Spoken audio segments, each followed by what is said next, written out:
మూసీ ప్రక్షాళన జరగొద్దు, మూసీ మురికి అట్లనే ఉండాలి, హైదరాబాద్ ప్రజలు గట్లనే తిప్పలబడాలి.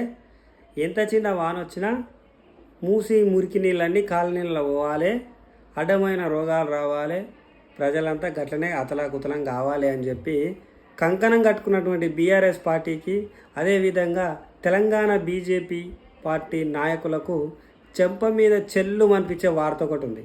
ఏంటంటే సెంట్రల్ రక్షణ శాఖ సంబంధించినటువంటి భూములు ఏవైతే ఉన్నాయో గాంధీ సరోవర్ ప్రాజెక్టుకు 83 ఎకరాల భూమిని మన తెలంగాణ రాష్ట్ర సర్కారుకు మూసీ ప్రక్షాళన కోసము సెంట్రల్ రక్షణ శాఖ మంత్రి వాళ్ళు అప్రూవల్ ఇచ్చారు.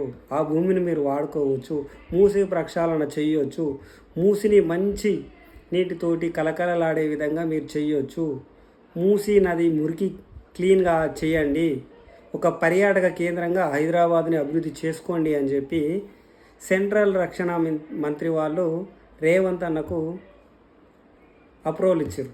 దీంతో ఇప్పుడు బీజేపీ తెలంగాణ రాష్ట్ర నాయకులకు, బీఆర్ఎస్ లీడర్లకు ఏం చేయాలనో ఏం అర్థం కాక నెత్తి కొట్టుకుంటారు.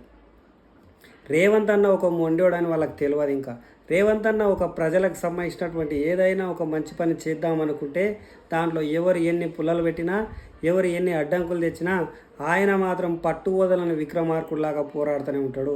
అందుకే సెంట్రల్ దగ్గరకు పోయి వాళ్ళ మెడలు వంచి వాళ్ళతోటి ఈ అప్రూవల్ తీసుకొచ్చి ఇప్పుడు మూసీ ప్రక్షాళన పనిని ముంగలేసుకొని పోతున్నాడు.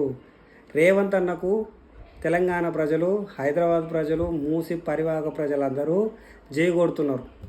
జై హింద్, జై తెలంగాణ.